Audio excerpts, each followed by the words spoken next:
All right. So if you ever see me, normally what you're going to see, like when you see me wearing a tie, this is called a Windsor knot. It is called a full Windsor knot. They have what's also called like a half Windsor knot.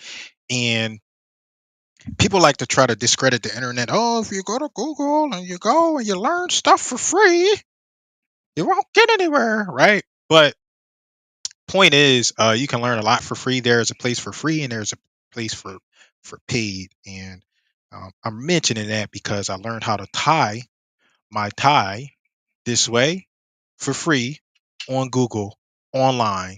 Okay. So it is something, this is my favorite knot. It is a triangular knot. Windsor knot is like a bit triangular. Anyway, I want to talk about, I'm like excited because earlier today, I just got like a testimonial from someone that I was working with. Um, I got two good testimonials, and I'll talk about one I received. It was like I kind of asked for it like a while ago, and she didn't send it to me. It's somebody I've been working with, and she sent an email out, and she's talking about. Um, Let me just read this email because it's such a good email, man. It's so good, the email. So I'm gonna pull it up and share it with you. Let's see if we can break up the Lewis Invest account. So inbox Google right there. Here we go. All right, so we're going to do that. So this is Janelle. Uh, we we kind of communicate. We do some stuff together. But I'm fascinated because I really love like personality assessments, and I don't think enough people consider that um, when they're like in the business, like different personalities will thrive in different environments, and I don't think people consider that um, enough. Okay, so this is Janelle's email, and she's talking about. She said, I've responded to her by text, and I was like, your email is so good, and she was like, it's only good because it's about you. And I was like, I didn't know it was about me. If we're being honest, I really had no idea that it was about me. It just was a really good, and it was a genuine and authentic email. So here she says, have you ever taken a Myers-Briggs personality test? It's a fascinating tool that shed lights on our strengths and weaknesses, providing you with valuable self-awareness, right? I love personality assessments because we need to understand who we are as people and as individuals. So two of my favorite books you'll hear me talk about a lot. uh Traction for business owners. This breaks things down into like kind of two personality types, two business types, right? Then you got Surrounded by Idiots, which breaks things down into like four types, and then you can mix and match and blend them. So those are like two awesome resources. But there's another resource. Oh, what is this? There's another resource, Myers Briggs, that I like and I appreciate as well. Oh man. And Myers Briggs, it talks about like I talked about those two books, and I say behavior, but they're more like, instead of personality, they're more like behaviors than they are personality. So Myers Briggs to me is more about personality. And like inherently I'm an introvert. You see me speaking, you see me doing like speaking engagements, and that is a behavior of mine. It is not my personality. My personality is I'm an introvert. And she's like reading this, she's mentioning it, and she's talking about like this other person, right? I'm an introvert, an INTJ to be exact. Interestingly enough, introverts often have a perfectionist streak, right? So here we go. Let me show you, because people always say I'm a perfectionist, but I'm like, I used to be a legit perfectionist, right? I'm an introvert to be exact, and she talks about perfectionism being a perfectionist. She said, we're not alone on this journey. The beauty of connection and wisdom guides us through. Personally, I found a wonderful INFJ buddy. I'm like, is she talking about me? I don't think so, but I'm glad she found somebody. So that's like good. And here she go. We're two peas in a pod. Through the magic of social media, this friend, my accountability partner, urged me to send that darn re-engagement email. So I was enrolled in the email sequence class for $300. Yes. And she talked about it. Weeks passed, and she hesitated to hit send. And I think I did check in on her. I don't know. I'm not sure. But she said, finally, I did it. I sent the email. And guess what? You loved it. And she's talking to her audience. Like, they loved the email because it was authentic. It was real. It wasn't perfect. but it was authentic and it was real.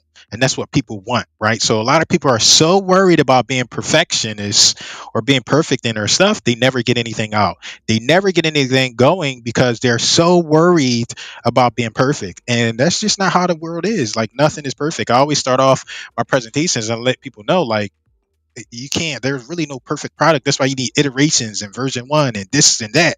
There's no like real perfect. You got to get something out there, right? And just because you get something out there doesn't mean you can't work on it, right? So I also got a partner. Like that doesn't mean like you throw out junk, but you got to get something out there so you can find out. And here she said, it meant the world to me that you loved that email. Your feedback reinforced that belief that authenticity and candidness truly resonate with people. So, with newfound confidence, I'm ready to take on a fresh challenge. I'm going to revamp my masterclass, right? And just in case the perfectionism bugs bite again, I have a done is better than perfect backup plan, right? In the ebook about how perfectionism and overthinking hold you back from real estate investing, along with practical steps to overcome it. Here's the funny thing, though: when it comes to real estate, my perfectionist tendencies seem to disappear, and I agree. Like like I see her stuff, like she's like, "Look, let's just knock it out." Right. So now she's applying to her other phase and the other section of her business, and I'm happy to see this. It's all about taking brave leaps. You're tired of being stuck, right? She's letting you know she's got a coaching program. You can check that out. We'll address perfectionist tendencies head on and pave the way for your ultimate success, right? Because why? Because most people, they know what to do. They got all the education, they paid for the courses, and what do we need? We need accountability. We need partnership. We need to do this with other people. That's why it's important, right? The information is out there. You've been on YouTube, you've been on Bigger Pockets, you've been buying all of the courses, right? But you need somebody to go along with you, right? Such as like someone like Janelle, like sign up for her program, right? If you're a real estate investor, like go check it out. Get that help, get that guidance that you need. Because that's what we ultimately need, and that's ultimately what we're paying for. The information is out there. We just need partners. We need to take accountability. We need to be self accountable. We need coaching. That's what we really need. So here she says, remember, my friend, progress is not about being flawless. It's about taking imperfect steps forward and learning along the way. Let's embrace perfection, banish overthinking, and create real estate success. Stories you always dreamed of. Types of introverted perfectionists, ISTJs, ISFJs. All right, boom. INTJs, INFJs. Boom, higher standards, right? I'm INTP, INFP. Boom.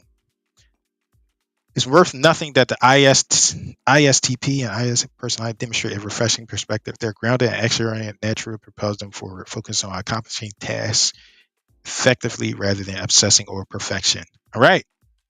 And then she says, help me name the new ebook. So what I'm going to do is I'm probably going to um, collaborate with her on an ebook. I'm going to ask her because I'm writing a book soon too, and my book is going to be about pretty much the same thing, like overcoming perfection and analysis paralysis. With that, let's look at my profile. Let's go see my Myers-Briggs profile. I thought you were seeing it with me, but let's check this out, right? So let's share my entire screen. Share that. So this is my profile.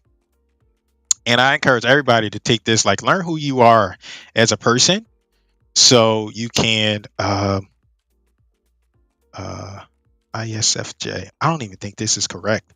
Mine has since changed. So let me see. Understand.me.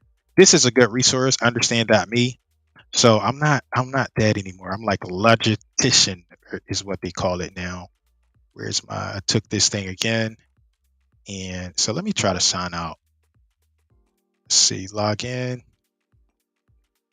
Yeah, it's not saved in for some reason. But oh, it's not saved in. I know where I am. JeromeLewis.com. So this is my website. And my last test is here. So I'm ISTJ. You can see here. I put all of my stuff out there. I throw it out there. Like, look, this is who I am. If you like it, you do. If you don't, you don't. Okay, if you like it, you like it. If you don't, you don't. This is me. This is not my personality. And here is my test right here. So, assertive logistician. And let's go back to Janelle. Let me see. So, ISTINFISTJ.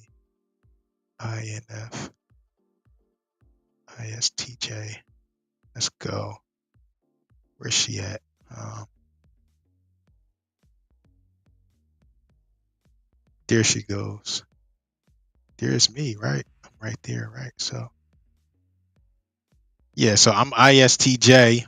And what this means is I'm introverted, I'm observant, very observant, thinking, judging, assertive. My assertive is 100%.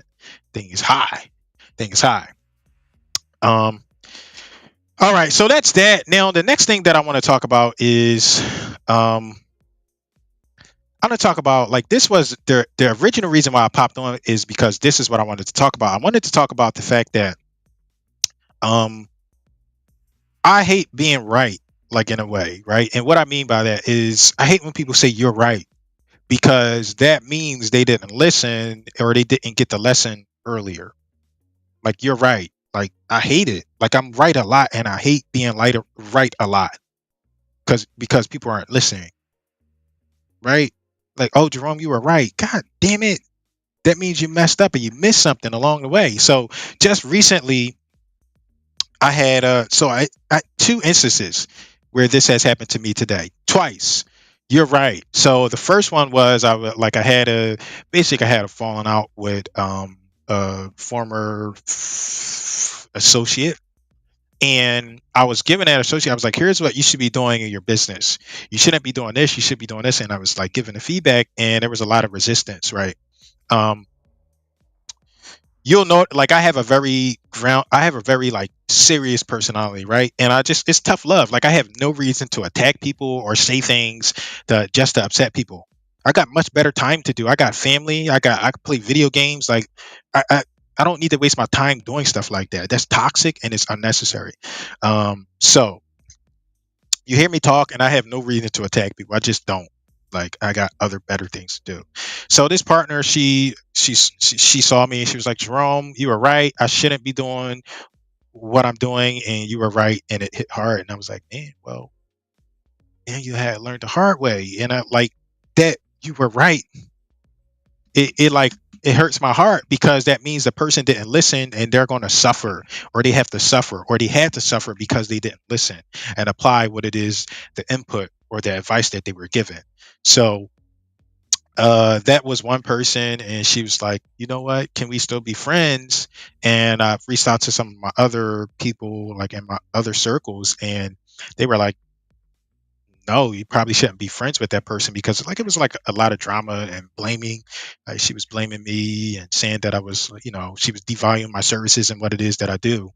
So we had that, and then so that was one instance. Like, you're right. I'm like, man, that's so sad. I hate.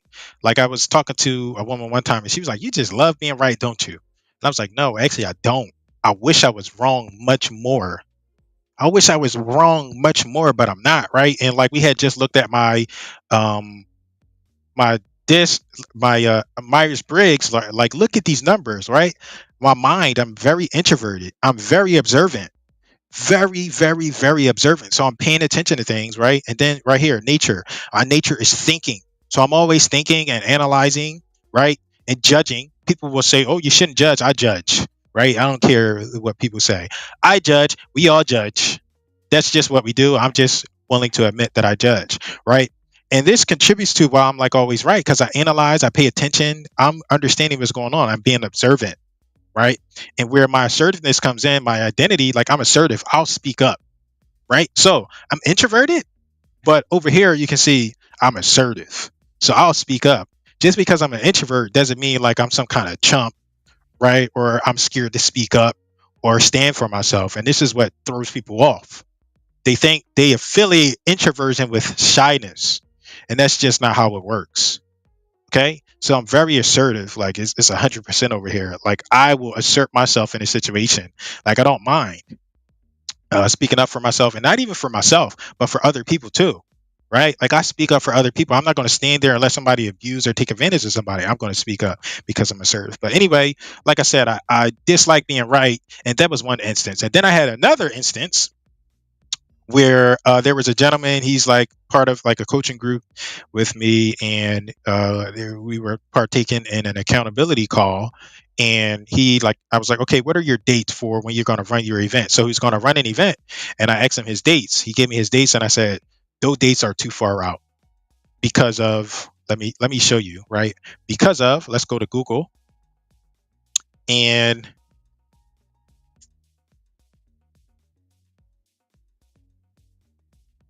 Hicks law.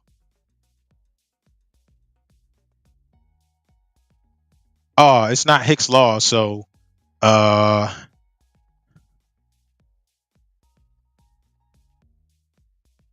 Parkinson's law, right? So you can see my screen. Parkinson's law is the adage that work will expand to fit the time allotted for its completion.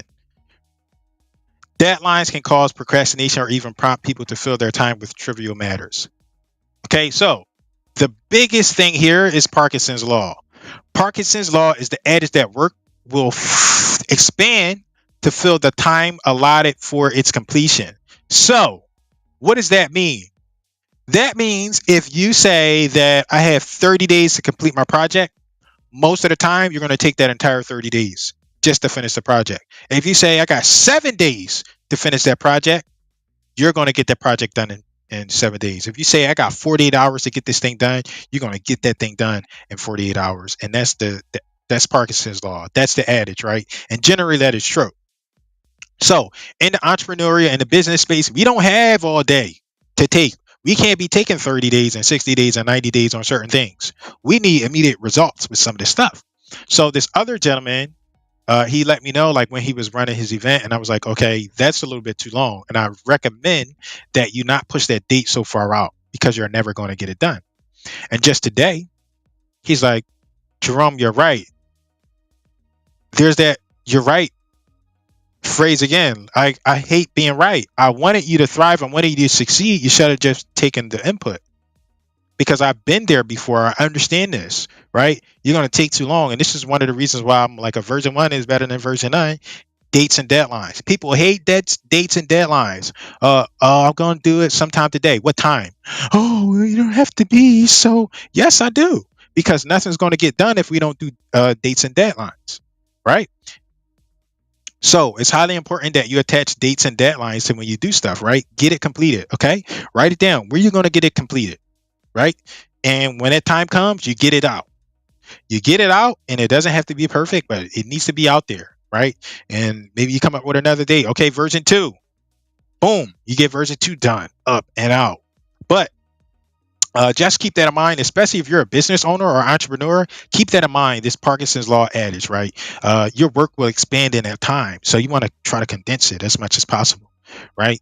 Instead of 30 days, make it 10 days, make it 7 days, and see how much you get accomplished and see how much you get done. Run fast, go fast, try it, right?